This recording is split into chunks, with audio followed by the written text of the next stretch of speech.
Bismillahirrahmanirrahim. Assalamualaikum warahmatullahi wabarakatuh. Alhamdulillahirabbil alamin wassalatu wassalamu ala asyrafil anbiya'i wal mursalin wa ala alihi wa ashabihi wa man tabi'ahum bi ihsani ila yaumil qiyamah. Bapak Ibu, ibunya enggak ada. Ada. Bapak Ibu yang dimuliakan dan dirahmati oleh Allah Subhanahu wa taala, kita bersyukur kepada Allah Subhanahu wa taala. Malam ini kita masih diberikan oleh Allah Subhanahu wa taala kekuatan iman dan Islam, kemudian kesempatan, kesehatan sehingga kita bisa melaksanakan setiap aktivitas ibadah kita kepada Allah Subhanahu wa taala dan kegiatan-kegiatan duniawiyah kita.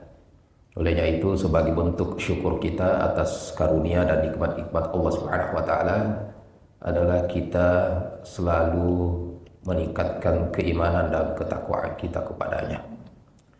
Kemudian salawat dan salam tidak lupa pula kita curahkan kepada Rasulullah sallallahu alaihi wasallam, suri tauladan kita, contoh yang harus kita ikuti, dan juga kepada keluarga-keluarganya, para sahabat-sahabatnya, para tabi'in dan ulama-ulama kita serta seluruh kaum muslimin. Mudah-mudahan kita selalu istiqomah di atas jalan dan tuntunan Rasulullah sallallahu alaihi wasallam. Jamaah salat maghrib yang berbahagia, yang dimuliakan oleh Allah Subhanahu wa taala. Ya, kita sudah masuk pada pembahasan atau tema terakhir pada Kitab Sunnah. Ya, Kitab Sunnah. Setelah itu kita akan melangkah kepada pembahasan yang ketiga, yaitu Kitabul Ilmi. Pembahasan tentang keutamaan ilmu dan ulama. Ya, tema kita yaitu at-targhibu fil bada'ati bil khairi liyustanna bihi wat tarhibu minal bada'ati bisyarri khaufun ayyustanna bihi. Artinya yaitu anjuran memulai perbuatan baik agar diteladani. Anjuran memulai perbuatan baik agar diikuti. Wat tarhibu minal bada'ati bisyarri khaufun ayyustanna bihi, yaitu ancaman memulai perbuatan buruk dikhawatirkan diteladani.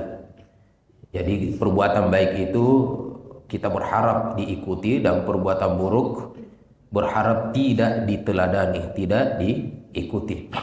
Ya, keburukan sengaja maupun tidak sengaja kita berharap tidak perlu ada yang ikut. Ya.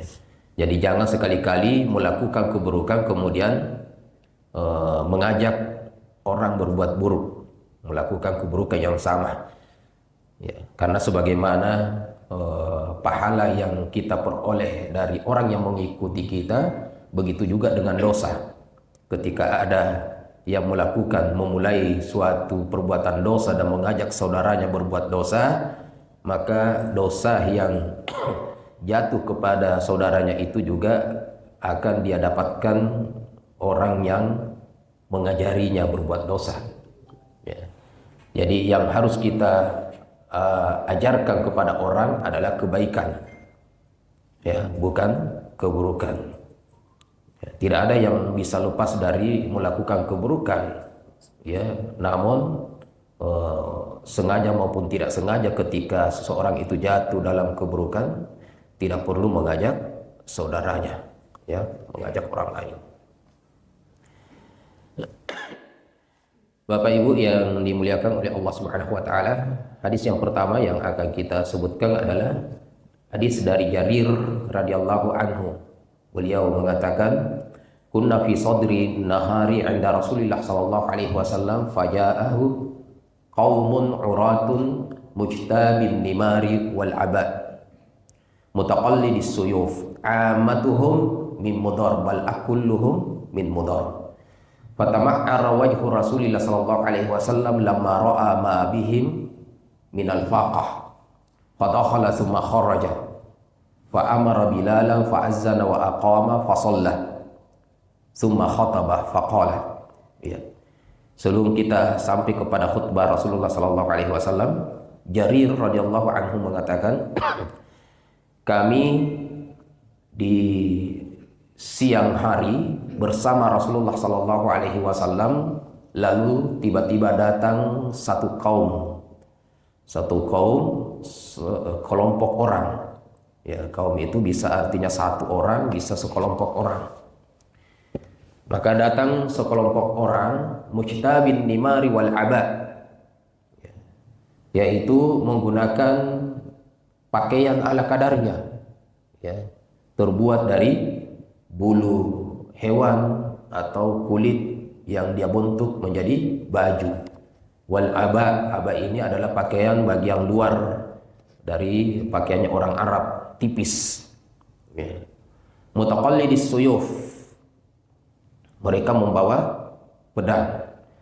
Amatuhum min mudar bal kulluhum min mudar, kebanyakan dari mereka adalah dari kabilah Mudar, dari suku Mudar.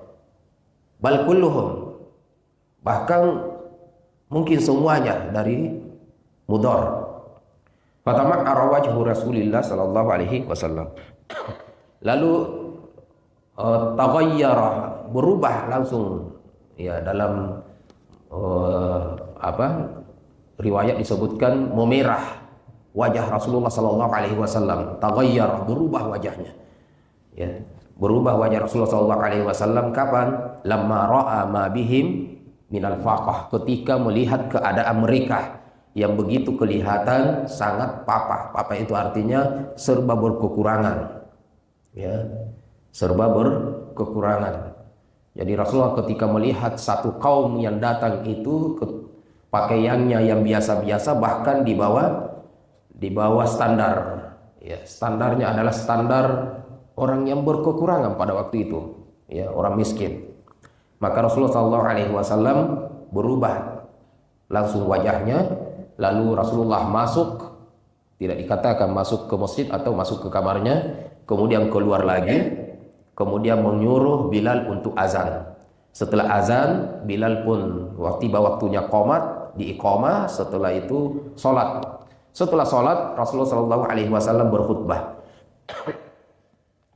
Rasulullah SAW berkhutbah dan mengatakan, ya ayuhan nas, ittaqu rabbakumul ladzi khalaqakum min nafsin wahidah wa khalaqa minha zawjaha wa batha minhuma rijalan katsiran wa nisaa'a wattaqullaha alladzi tasaaluna bihi wal arhama innallaha kana 'alaikum raqiba, pada surat An-Nisa, ya, ayat 1. Ya. Kemudian pada ayat berikutnya beliau membaca surat Al-Hasyr ayat ke-18.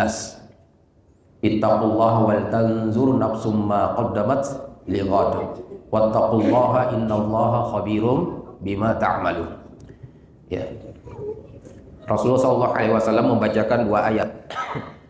Yang pertama yaitu surat An-Nisa ayat 1, kemudian surat Al-Hasyr ayat 18. Wahai orang-orang, wahai sekalian manusia, bertakwalah kepada Tuhan kalian yang menjadikan, yang menciptakan, alladzi khalaqakum min nafsin wahidah, dari satu jiwa, yaitu Adam alaihissalam. Wa khalaqa minha zawjaha, kemudian Allah menciptakan darinya pasangannya, yaitu Hawa. Wa batsa minhuma rijalan katsiran wa nisaa'a, lalu Allah menjadikan mereka berkembang biak, baik laki-laki maupun perempuan. Wattaqullaha alladzi tasaaluna bihi wal arham, dan bertakwalah kepada Allah Subhanahu wa taala yang dengan nama-namanya kalian saling meminta. Wal arham, dan peliharalah hubungan kekeluargaan kalian. Innallaha kana 'alaikum raqiba, sesungguhnya Allah Subhanahu wa taala Maha menjaga dan mengawasi kalian. Jadi Allah menjaga sekaligus juga mengawasi. Dalam surat Al-Hasyr yang dibacakan Rasulullah SAW, ittaqullah wal tanzur nafsum ma qaddamat lighad. Dan bertakwalah kepada Allah Subhanahu wa taala, dan hendaklah setiap jiwa melihat ma qaddamat lighad. Setiap orang memperhatikan apa yang ia perbuat untuk hari esoknya. Ya, hari esok yang dimaksud adalah hari kiamat. Hendaklah setiap mukmin, setiap orang memperhatikan pada hari ini artinya di dunia, apa yang dia perbuat untuk hari esok. Hari esok artinya hari akhirat. Karena dunia ini adalah tempatnya menanam dan akhirat tempatnya memanen. Apa yang kita tanam, maka itulah yang kita panen. Ya. Petani kalau menanam jagung, yang dia panen jagung, bukan padi. Kalau dia tanam padi, hasilnya bukan jagung. Maka manusia di dunia ini menanam pahalanya masing-masing, perbuatannya. Ya, hasilnya nanti akan dibalas nanti pada hari kiamat. Ya. Nah, setiap apa yang dia usahakan itu yang akan dia panen, dan setiap hasil panennya itu akan diberikan balasan, entah akan celaka maupun akan beruntung, surga maupun neraka.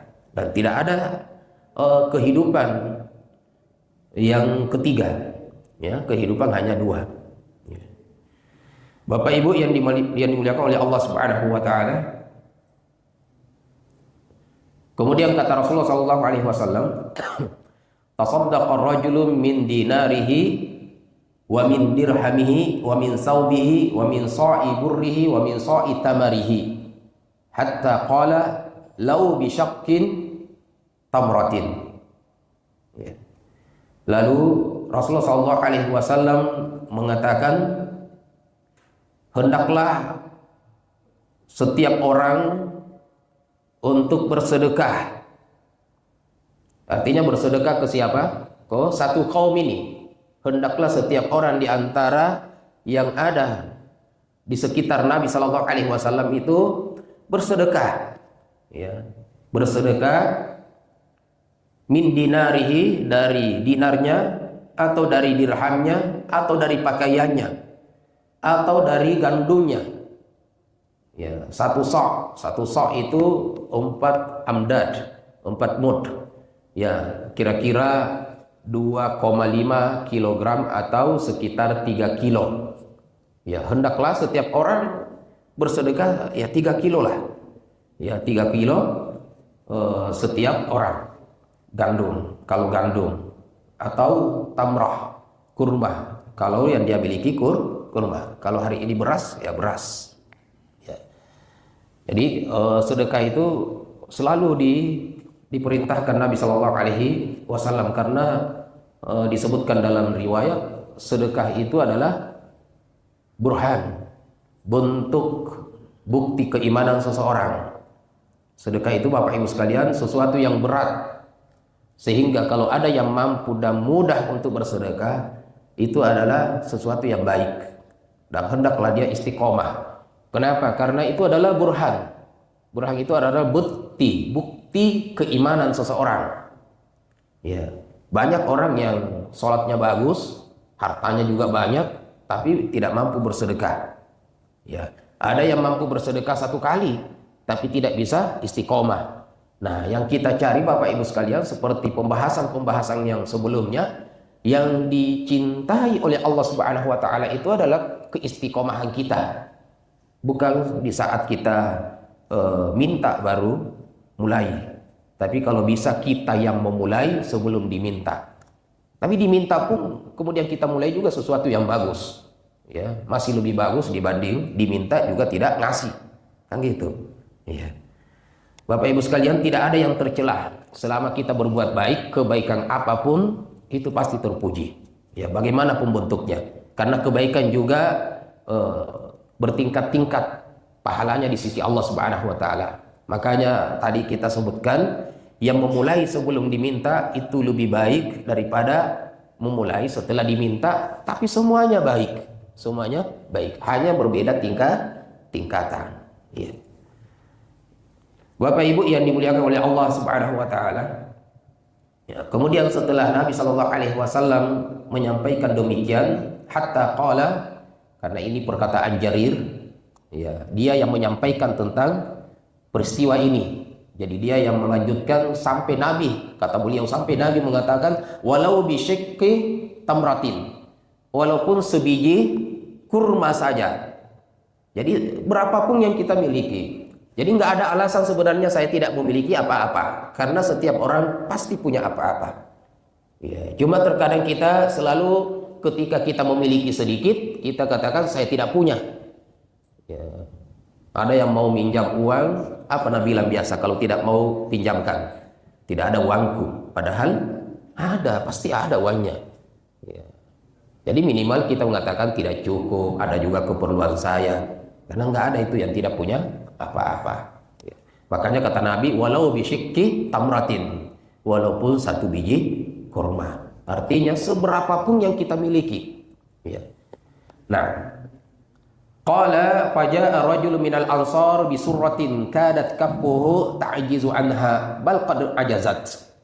Lalu Jarir mengatakan, tiba-tiba datang seorang laki-laki dari Ansar membawa satu kantong, ya, membawa satu kantong. Ia bawa dengan kepalan tangannya, ya, hampir tidak kuat, bahkan qad ajazat, memang tidak kuat, membawa kantong hampir tidak kuat. Lalu beliau mengatakan bahkan memang tidak kuat, artinya berarti berat itu bawaannya. Satu kantong kan macam-macam, ada kantong kecil, kantong besar. Nah ini kira-kira kalau sampai tidak kuat ngangkatnya, ya kantong besar gitu, kantong besar. Ya bisa juga bermakna karung di situ, ya, karena di zaman itu berbeda kantong kita di zaman sekarang. Kalau kantong sekarang kan plastik, ya, di zaman Nabi kan belum ada plastik. Sampai tidak mampu membawanya, artinya orang ini membawa barang yang banyak. Qala thumma tataba'an nasu hatta ra'aitu qaumaini min ta'amin wa siyabin hatta ra'aitu wajha Rasulillah yatahallalu ka'annahu muzhibah. Kemudian setelah orang Ansar ini datang membawa satu kantong yang banyak itu, tataba'an nasu, orang-orang setelah itu mengikuti, mau juga ngasih. Nah itu pentingnya memulai, karena terkadang malu-malunya di orang memulai, ya, malu-malunya di orang. Nah mau tongi kalau memberi, cuma kalau dia duluan, nah sedikit sekali malu tongi. Jadi siapapun yang memulai pasti lebih baik, ya. Maka dimulailah orang dari Ansar ini. Setelah itu ikutlah orang-orang setelahnya. Ada yang membawa gandum, ada yang membawa kurma, ada yang membawa pakaian, ya. Sampai saya melihat, kata Jarir, melihat wajah Rasulullah SAW yatahallal, ya, yatahallal ka'annahu muzhibah. Yatahallal itu berseri-seri, bagaikan logam yang dicelup ke air emas, artinya berseri-seri bahagia, ya, seperti emas bahagia. Kan tidak ada itu yang dapat emas tidak bahagia. Ya, perumpamannya seperti itulah. Ya, ketika Rasulullah melihat bagaimana kaum muslimin berbagi, bersedekah, diikuti oleh orang-orang setelahnya, itu Rasulullah bahagia. Ya, Rasulullah bahagia. Nah, setelah itu Rasulullah SAW lalu bersabda, mengatakan, "Man sanna fil Islami sunnatan hasanatan, falahu ajruha wa ajru man amila biha min ba'dihi min ghairi an yanqusa min ujurihim syai'. Wa man sanna fil Islami sunnatan sayyi'atan kana 'alaihi wizruha wa wizru man amila biha min ghairi an yanqusa min auzarihim syai'." Lalu kata Nabi SAW, barang siapa yang memulai menghidupkan kebiasaan baik. Jadi dalam Islam, man sanna itu artinya barang siapa yang menghidupkan kebiasaan hasanah, kebiasaan baik fil Islam, dalam Islam. Falahu ajruha, maka dia mendapat pahala dari perbuatannya itu. Ya. Seperti tadi bersedekah itu sahabat dari Ansor yang datang, yang memulai itu disebutkan sebagai orang yang apa? Menghidupkan sunnah hasanah, perbuatan yang baik, kebiasaan yang baik. Nah, sedekah ini sudah diperintahkan sebelum orang ini melakukannya. Ya. Maka ini adalah kebiasaan baik yang sudah ditinggalkan, kemudian dia hidupkan lagi. Itu namanya sunnah hasanah. Ya, menghidupkan kebiasaan yang baik yang mungkin selama ini sudah hilang, sudah dilalaikan, sudah ditinggalkan, sudah tidak diperhatikan. Kemudian datang seorang, kemudian dia hidupkan sunnah itu yang disebutkan dengan orang yang menghidupkan sunnah hasanah. Menghidupkan sunnah hasanah. Maka dia mendapatkan pahala dari menghidupkan sunnah itu. Ya, jadi bukan perkara yang tidak baik, bukan perkara yang tidak ada dasarnya, tapi yang sudah ada dasarnya kemudian ditinggalkan lalu ia hidupkan lagi. Nah, jadi bukan mengada-ngadakan seperti yang kita sebutkan sebelumnya yang tidak ada sumbernya, bukan. Sudah ada sumbernya, sudah diajarkan, kemudian mati, artinya tidak dihidupkan lagi pengajaran yang baik itu. Nah, kemudian bapak ibu tiba-tiba datang, ayo kita hidupkan lagi. Maka bapak ibu yang waktu itu misalnya ya menghidupkan lagi sunnah yang baik itu mendapatkan pahala, dan kata Nabi wa ajru man amila biha, dan mendapatkan pahala yang kedua, dia mendapatkan pahala yang sama dari pahala orang yang mengikutinya.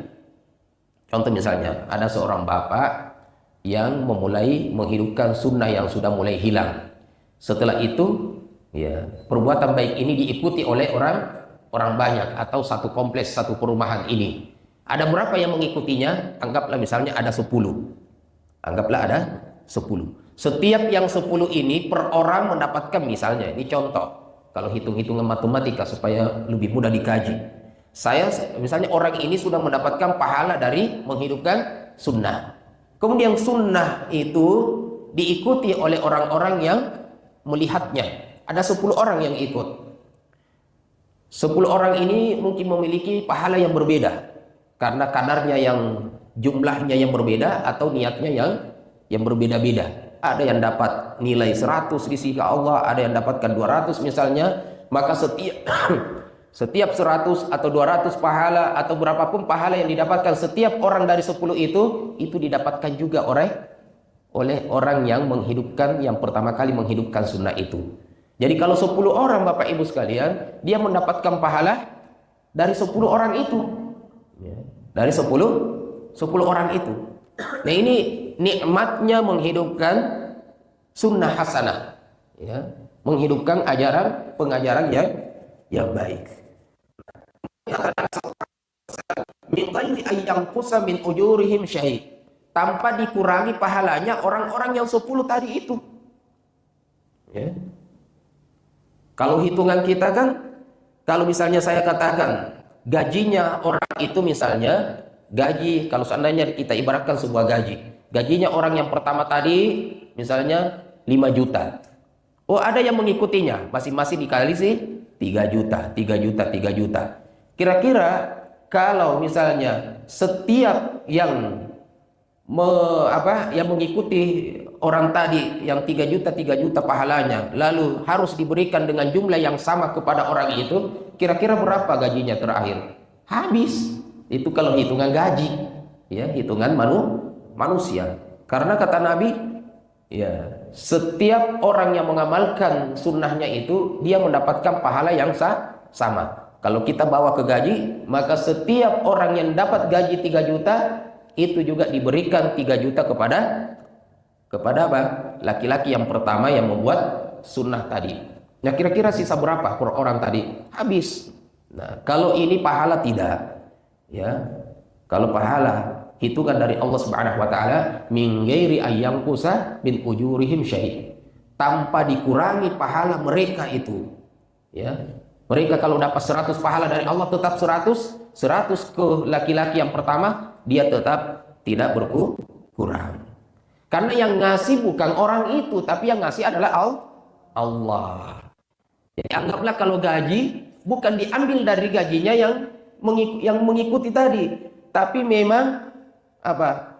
Diberikan oleh perusahaan tadi, ya. Kamu dapat 3 juta, 3 juta, 3 juta dari 10 orang itu, lalu perusahaan memberikan gaji 3 juta setiap 10 orang itu, berarti 30 juta untuk misalnya orang yang pertama tadi. Itu kalau hitungannya. Jadi bukan diambil dari pahala yang mengamalkannya. Jadi tidak ada ruginya. Nah, kemudian dari 10 orang ini dia ajarkan kepada orang-orang lain di luar perumahan. Pindah ke perumahan atau ke kantornya, ke sekolah tempat dia mengajar, ke perusahaan tempat dia bekerja, lalu di sunnah ini disebarkan kemana-mana, sehingga setiap orang yang menyebarkan itu dia mendapatkan pahala yang seperti tadi, ya. Makanya amal jariah yang tidak pernah akan putus itu adalah yang paling tertinggi adalah Rasulullah SAW. Kemudian sahabat, tabi'in, sampai kita. Makanya ini penting Bapak Ibu sekalian. Jangan kita meninggal begitu saja. Tidak ada sunnah hasanah yang kita tinggalkan. Ya. Tidak ada kebaikan-kebaikan yang kita buat yang kira-kira kebaikan itu bisa diamalkan oleh orang banyak. Itu sangat penting karena itu akan menjadi amal jariah. Ya. Nah, sebaliknya dosa juga seperti itu. Barang siapa man sanna fil islami sunnatan sayyi'atan, barang siapa di dalam Islam dia menghidupkan pengajaran yang tidak baik, sayyi'ah, buruk. Barang siapa yang menghidupkan dalam Islam kebiasaan buruk, kana alaihi wizruha, maka dia berdosa dengan perbuatannya itu. Wa wizru man amila biha, dan dia mendapatkan dosa dari orang-orang yang mengamalkannya. Kalau ada yang mengamalkannya, misalnya ada datang la qadarullah, ada orang yang menghidupkan kebiasaan buruk.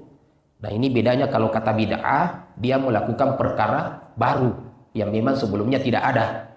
Ini kalau sunnah hasanah artinya adalah menghidupkan kebiasaan buruk, ya, sunnah sayyi'ah, kebiasaan buruk yang sudah ditinggalkan kemudian dia buat. Contoh misalnya, mungkin dulu di kampung saya juga, saya kasih contoh di kampung saya, itu dulu ada namanya balai-balai. Mereka biasa di situ para penjudi berjudi sambil minum khamar, ya. Kemudian sudah mulai ditinggalkan. Sampai itu di masa kecil saya, SD, sebelum SD, terakhir mungkin SMP, sudah mulai hilang. Tapi alhamdulillah sampai sekarang sudah hilang itu. Namun seandainya la qadarullah datang tiba-tiba ada satu orang, lalu balai-balai itu dia perbaiki dan dia mulai lagi berjudi, minum khamar, nah ini namanya sunnah sayyi'ah, menghidupkan kembali perbuatan buruk. Nah, ini kalau bedanya dengan kata bid'ah yang kita sebutkan sebelumnya itu terkait dengan syariat saja. Tapi kalau sunnah sayyi'ah itu kebiasaan buruk terkait dengan ibadah maupun bukan ibadah. Yang penting buruk, ya. Yang penting buruk. Kalau bid'ah kan tidak ada yang dikatakan orang minum khamar bid'ah, nggak ada itu. Yang kata bid'ah pasti urusannya dengan ibadah. Tapi sunnah sayyi'ah nggak ibadah aja. Ya. Yang bukan ibadah pun yang penting buruk. Kebiasaan yang sudah hilang lalu ia hidupkan itu namanya sunnah sayyi'ah, ya. Dosanya luar biasa banyaknya, sama dengan pahala tadi, ya.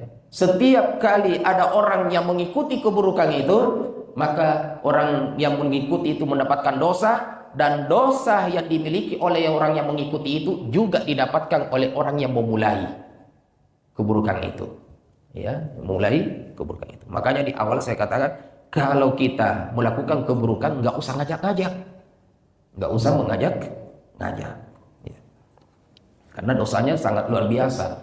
Coba diajak satu orang itu suka dengan dosa itu, akhirnya mengajak saudaranya, ngajak temannya, sampai dari 10 tahun dia mulai, tahun ini masih dilakukan, bahkan mungkin sudah ratusan yang melakukan keburukan itu. Berapa dosa yang dilakukan, yang didapatkan, ya. Karena berantai, yang baik maupun yang buruk itu berantai, ya, nggak ada habisnya Bapak Ibu sekalian. nggak ada habisnya. Makanya orang yang pernah melakukan seperti itu, yang harus dilakukan adalah bertobat. Insya Allah akan diterima taubatnya oleh Allah Subhanahu wa Ta'ala. Bapak Ibu yang dimuliakan oleh Allah Subhanahu wa Ta'ala, kemudian hadis berikutnya adalah dari Huzaifah radhiyallahu an mengatakan, sa'ala rajulun ala ahdi Rasulillah sallallahu alaihi wasallam. Ada seorang laki-laki bertanya, bukan bertanya, meminta-minta, ya. Sa'ala itu banyak artinya, bisa artinya bertanya, bisa artinya ya meminta. Ya. Yang banyak meminta namanya sawal, ya, banyak meminta, minta terus. Kemarin bawang putih, hari ini bawang merah, besok garam, besok ini ya, itu nggak ada bedanya dengan peminta-minta, bukan lagi minta tolong itu. Ya. Tapi kalau Allah, semakin kita minta, semakin kita merengek, Allah semakin suka. Coba Bapak Ibu sekalian, kalau ibu datang ke tetangganya merengek, suka nggak? Nggak suka itu, nggak suka. Ya. Coba ibu datang kepada Allah, artinya sholat, kemudian sholat tahajud, kemudian berdoa sampai merengek-rengek, ya Allah, menangis, sampai nggak bisa keluar suaranya, menangis. Allah suka? Allah suka. Itu bedanya Allah dengan kita, ya. Ya. Makanya apa yang kita miliki itu nggak bisa disamakan dengan apa yang menjadi sifat Allah Subhanahu wa Ta'ala, karena Allah semuanya serba maha kuasa, maha melihat, maha penyayang. Kita menyayangi tapi tidak maha penyayang, kita mengasihi tapi tidak maha pengasih, dan seterusnya. Sa'ala rajulun ala ahdi Rasulullah sallallahu alaihi wasallam. Seorang laki-laki meminta kepada Rasulullah sallallahu alaihi wasallam. Fa amsakal qaum. Ini tidak disebutkan bertanya, minta kepada Rasulullah, ya. Sa'ala rajulun ala ahdi Rasulillah, ya. Di sisi Rasulullah. Jadi meminta di sisi Rasulullah artinya di sekitar Nabi. Enggak harus kepada Nabi. Artinya Nabi ada, sahabat juga ada. Tiba-tiba ada yang datang minta-minta, ya. Jadi bukan mintanya kepada Nabi, tapi minta siapa yang mau ngasih, ya. Dan saya saksikan kalau di Arab itu banyak yang meminta, itu nggak seperti kita di Indonesia. Paling kalau kita yang minta-minta di mana? Ya palingan di lampu merah. Itu pun mereka masih berusaha ngamen, ada yang jualan tisu dan seterusnya. Kalau yang jualan tisu, Bu, beli aja tisunya, ya. Apalagi anak-anak kasihan biasanya dibuka sendalnya, ya. Itu dibelilah tisunya. Kalau yang jual enggak, walaupun lebih mahal enggak ada masalah, disitulah sedekah Bapak Ibu, ya. Ya, mereka sudah berusaha. Tapi kalau di Sudan yang kami saksikan Bapak Ibu sekalian, enggak ada sama sekali usahanya, ya. Walaupun ada tonji yang berusaha, tapi banyak yang tanpa usaha. Mereka datang masuk di masjid, Bapak Ibu, masuk di masjid. Kalau sudah habis sholat, ya, assalamualaikum warahmatullah, assalamualaikum warahmatullah, itu sudah pada berdiri. Ada yang di sisi sana, ada yang di sisi itu. Ada yang pernah ke Sudan? Enggak ada. Ada yang di pojok sana, yang pojok situ. Ada yang bahkan datang ke depan mimbar, ya. Bersamaan biasa itu menyampaikan keluhannya. Tak lama toh biasanya, tak 3 menit sampaikan. Padahal kita sudah tahu pasti mau minta, karena udah biasa itu. Tapi luar biasanya itu orang Sudan, dermawannya. Pertama, mereka tidak larang. Kalau kita mungkin sudah dilarang, ya. Di luar maki, minimal di luar ki. Enggak, mereka sudah terbiasa. Mereka tidak ada yang melarang. Yang kedua, orang Sudan itu jamaah pasti ngasih. Makanya saya bilang, beda ya. Kalau kita mungkin orang di Indonesia datang dari rumah ke masjid, kalau dari rumah ke masjid bukan orang singgah, mungkin tidak bawa uang. Kalau di sini karena sudah terbiasa, pasti ada peminta-minta, selalu bawa uang. Dan kalau berdiri itu orang dermawannya, kalau berdiri Bapak Ibu sekalian, kalau 3 orang yang minta, itu 3 orang dia datangi, dia kasih. Makanya itu kalau keluar Bapak Ibu sekalian itu penuh dengan sakunya itu uang. Saya bilang ini kalau 5 kali sehari semalam, 5 waktu, 5 masjid dia datangi, ini luar biasa ini, ya. Kalah itu PNS. Itu kan nggak ada kerja itu. Dan biasa kita lihat kuat, walaupun ada juga biasanya tidak ada tangannya dan seterusnya, tapi banyak yang kita lihat masih kuat kerja. Nah, itu juga salah satu kelebihan kita, mungkin masih lebih banyak kita lapangan kerjanya daripada mereka. Sehingga mereka itu kalau tidak punya keterampilan, mereka tidak punya, tidak bisa kerja, ya, nggak ada, sulit. Ya, Bapak Ibu sekalian, jadi datang seorang laki-laki meminta di zaman Nabi Shallallahu Alaihi Wasallam, fa'ansakal qaum, lalu orang-orang, ya, kaum pada waktu itu mereka tidak mau ngasih, nah, tidak mau ngasih. Summa inna rajulun a'tahu, lalu tiba-tiba ada satu orang yang tiba-tiba ngasih. Yang seperti ini yang baik, Bapak Ibu sekalian. Ketika misalnya, anggaplah misalnya di masjid butuh bantuan operasional, misalnya pembangunan atau ada yang mau didanai, sudah diumumkan siapa yang mau memulai, pada diam semua. Diam semua, tidak ada yang memulai, bukan tidak mau berinfak, tapi malu semua. Ada yang memberanikan satu orang. Nah, itu Bapak Ibu sekalian, pahalanya itu ini yang disebut dengan masuk, ya. Karena sama dengan ini, datang orang minta-minta, kemudian pada diam semua, tidak ada yang ngasih, tiba-tiba muncul satu orang ngasih.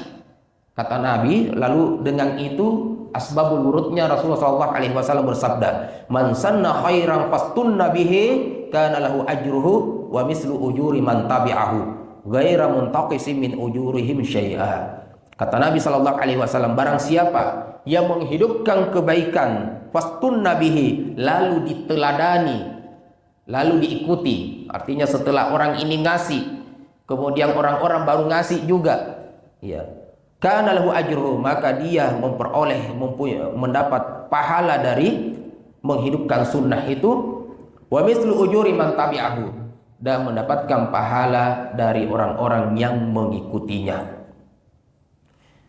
Ya. Gaira muntaqisi min ujurihim syai'a, tanpa dikurangi pahala mereka semua satu persatu. Nah, ini asbabul wurudnya. Jadi di banyak kesempatan tadi, ya, lafaz sedikit berbeda tetapi makna yang sama, dan kemudian dalam keadaan juga yang berbeda. Kemudian ini juga keadaannya berbeda, ya. Lalu Nabi SAW mengatakan demikian. Wa man sanna syarran fastunna bihi, dan barang siapa yang menghidupkan kebiasaan buruk lalu diteladani, diikuti, kana alaihi wizruhu, maka dia mendapatkan dosa, wa mislu auzarihi min man tabi'ahu, dan dia mendapatkan dosa yang sama, dosa yang mengikutinya, tanpa dikurangi dari dosa-dosa mereka.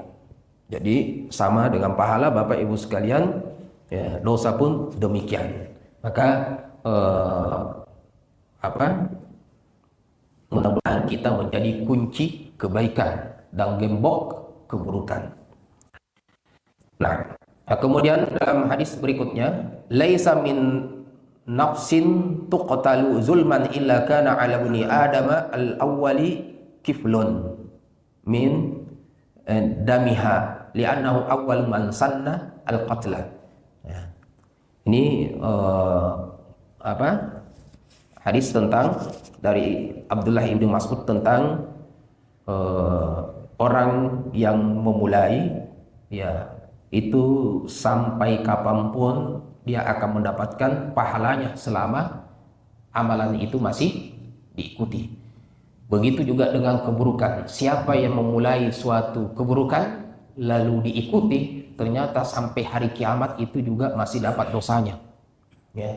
Sebagaimana hadis Nabi SAW mengatakan, ya, tidak seorang pun, tidak ada jiwa yang dibunuh karena kezoliman. Tidak ada jiwa yang dibunuh karena kezoliman illa kana ala bani adam al-awwali kiflun, kecuali pasti putra Adam yang pertama ikut memikul bagian dari darahnya, min damiha. Karena anak Adam yang pertama kali melakukan pembunuhan kepada saudaranya. Maka sampai hari ini, kapan terjadi pembunuhan dengan kezoliman, ya, dibunuh karena kezoliman. Karena kalau peperangan itu pasti banyak pembunuhan, itu bukan kezaliman, ya. Ya. Nah, karena kezaliman maka ternyata putra Adam alaihissalam yang pertama ikut memikul bagian daripada darahnya, dosanya.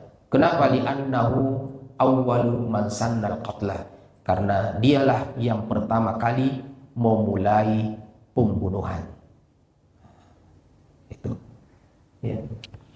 Kemudian hadis selanjutnya dari Wasilah bin Al-Asqa radhiyallahu anhu, dari Nabi sallallahu alaihi wasallam bersabda, "Man sanna sunnatan hasanatan." Jadi ini mirip-mirip Bapak Ibu sekalian, tapi yang meriwayatkan berbeda dan keadaannya juga berbeda. Man sanna sunnatan hasanatan falahu ajruha ma umila biha fi hayatihi wa ba'da mamatihi hatta tutrak. Kata Nabi sallallahu alaihi wasallam, barang siapa yang menghidupkan kebiasaan baik, maka dia mendapatkan pahalanya. Falahu ajruha ma umila biha fi hayatihi, selama hidupnya. Jadi dia mendapatkan pahala selama hidup, selama dia hidup. Wa ba'da mamatihi, sampai dia pun meninggal masih terus mengalir pahalanya. Hatta tutraka, sampai amalan kebaikan itu ditinggalkan. Kayaknya pernah saya sampaikan di sini. Ini masjid ini tempat untuk memulai amalan. Ya. Kalau ada masjid lain mengikuti tanpa harus disampaikan ke panitia masjid, tapi masuk ke masjid misalnya, ada kebiasaan baik misalnya di sini yang dibuat, misalnya memberikan makan, taklim rutin. Taklim rutin kan Bapak Ibu sekalian nggak semua masjid. Saya lihat ini masjid-masjid sudah sangat sedikit sekali ya yang melakukan taklim rutin. Jangankan 3 kali, ini kayaknya 3-4 kali sepekan. Jangankan rutin 3-4 kali sepekan, sekali sepekan itu masih banyak masjid yang tidak melakukan itu. Ya. Nah, ada kebiasaan-kebiasaan yang seperti ini yang kita lakukan di masjid ini. Ya. Yang saya tidak bisa sebutkan karena saya cuma sholat di sini hanya di malam Selasa. Jadi saya tidak tahu apa yang dibuat di sini. Tapi saya yakin banyak, ya, banyak kebaikan-kebaikan yang sudah dibuat oleh masjid ini. Kemudian datang ada jamaah yang singgah, lalu dia melihat, masya Allah, entah di siang hari atau di malam hari, lalu terpikir kebetulan dia juga adalah panitia di salah satu masjid ataupun punya pengaruh di masjid tertentu misalnya.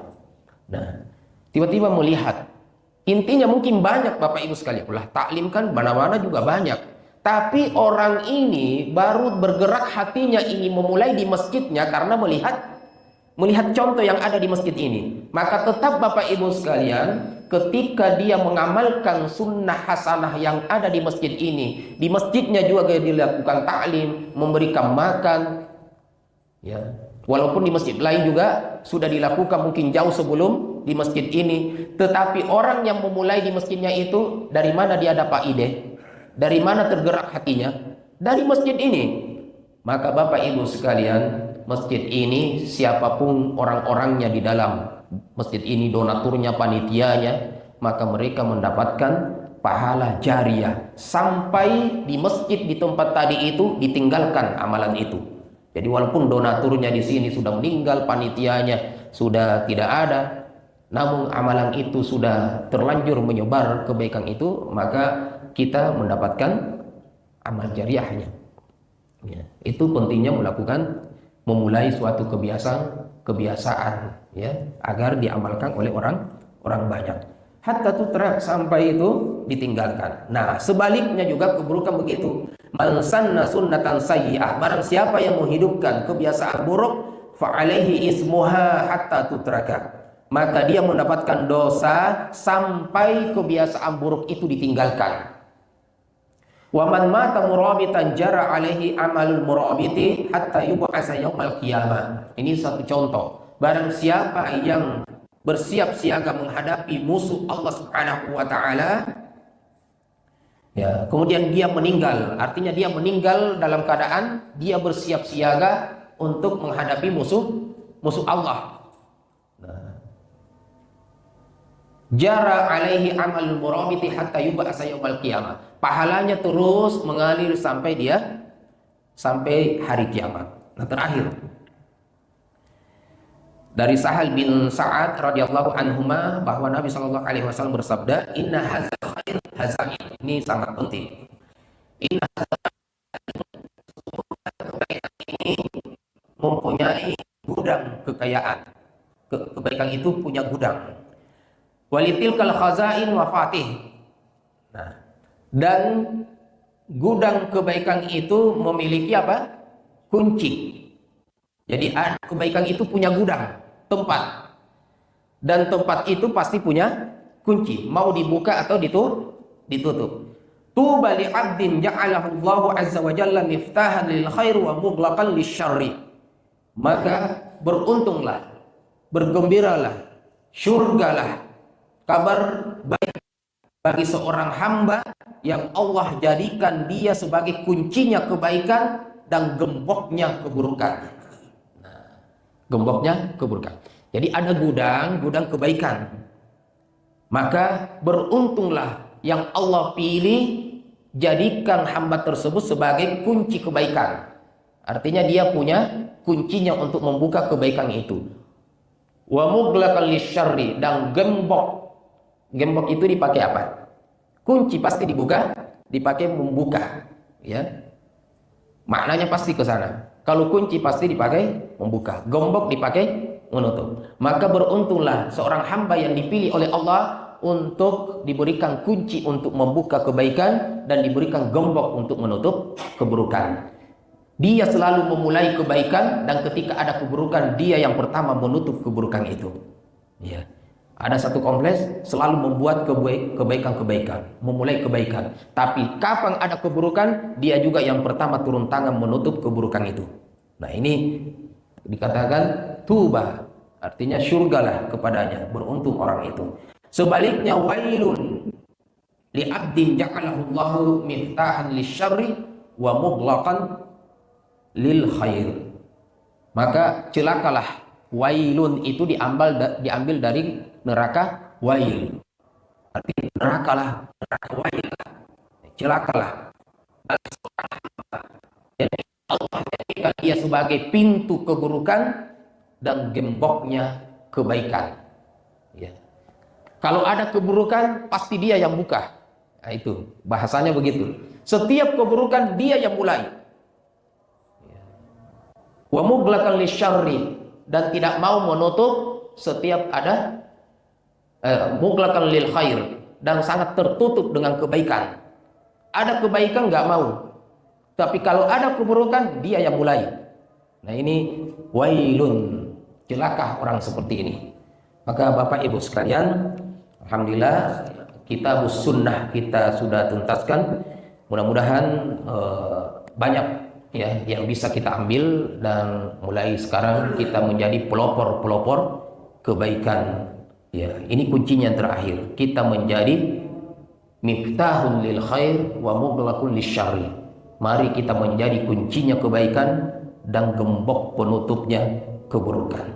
Barakallahu fikum. Wassalamualaikum warahmatullahi wabarakatuh. Alhamdulillah, pembahasan kitab sunnah sudah selesai. InsyaAllah di pertemuan selanjutnya kita akan memasuki dengan kitabul ilm.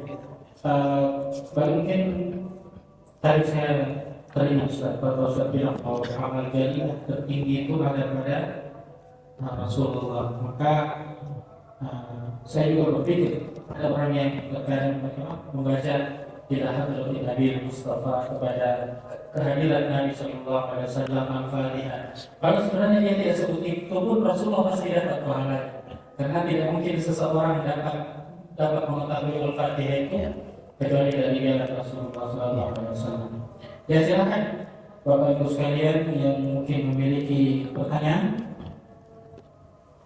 Ada yang mau ditanyakan? Saya buka satu atau dua pertanyaan.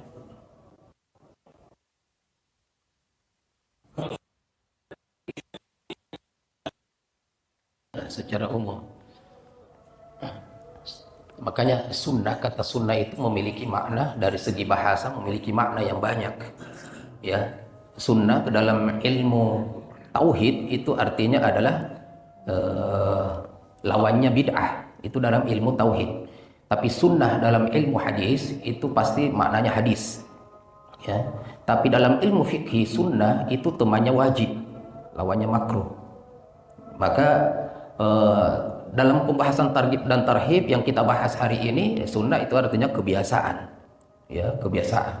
Maka kosakata bahasa Arab itu ketika kita mau mengartikan, kita harus memposisikan kita membahas apa, ya. Jadi sekali lagi sunnah itu memiliki makna yang banyak. Sunnah dalam ilmu tauhid itu lawannya bid'ah. Ketika dikatakan amalkan sunnah, artinya tinggalkan bid'ah. Ketika kita membahas bid'ah, berarti lawannya bid'ah adalah sunnah. Ya, itu sangat berbeda. Kalau kita mengatakan bid'ah lawannya sunnah, kemudian sunnah yang terpikir adalah hadis, maka bid'ah lawannya hadis, ya nggak masuk. Tapi kalau kita membahas ilmu hadis, maka sunnah itu adalah hadis. Makanya dalam nama-nama kitab itu banyak, fi dau'il kitabi was sunnah, ya, dalam perspektif Al-Quran dan sunnah. Sunnah yang dimaksud di sini adalah hadis. Nah, sunnah dalam dalam fikih pasti ketika kita mengatakan ini adalah sholat sunnah, kan tidak mungkin kalau kita bawa ke ini sholat hadis, ya, nggak ada itu. Ini sholat hadis, ya, ini sholat sunnah. Kemudian kita mengatakan berarti ada sholat bid'ah, nggak bisa dibawa ke sana. Kalau pembahasannya fikih berarti sunnah temannya wajib, lawannya makruh dan haram, ya. Nah, pembahasan tadi karena berderetan dengan sunnah sayyi'ah dengan sunnah hasanah, maka maknanya di sana adalah pembiasaan, kebiasaan. Man sanna yang pertama menghidupkan. Sunnah di sini kebiasaan, hasanah artinya baik. Jadi man sanna sunnatan hasanah, barang siapa yang menghidupkan kebiasaan baik, maka gampang dibahas. Artinya kebiasaan baik sudah ada, kemudian mulai ditinggalkan, lalu dibiasakan, dibuka, dihidupkan lagi. Nah, begitu juga dengan keburukan. Ada keburukan yang sudah pernah ada, kemudian ditinggalkan, lalu datang orang sanna sunnatan sayyi'ah, dia hidupkan lagi kebiasaan buruk itu. Maka buruk di sini umum, baik juga di sana umum, ya, pembahasannya. Nah, yes, karena banyak yang mengartikan bahwa kalau ada sunnah dan sayyi'ah hasanah, ada sunnah dan sayyi'ah, berarti ada juga bid'ah hasanah, ada juga bid'ah sayyi'ah. Kalau tidak ada pertanyaan, kita tutup insyaallah. Besok kita akan lanjutkan kembali kajian kita. Kalau tidak salah besok namanya tafsir Mis'amah bersama Ustaz Abdillah. Untuk kepastiannya insyaallah akan diinfokan di grup masjid esok. Saya kira cukup sekian Bapak Ibu sekalian, terima kasih atas kehadirannya. Semoga duduknya kita di majelis ilmu memberikan keberkahan dalam kehidupan kita sehari-hari. Subhanallahumma bihamdik, asyhadu an la ilaha illa anta, astaghfiruka wa atubu ilaik. Assalamualaikum warahmatullahi wabarakatuh. Assalamualaikum.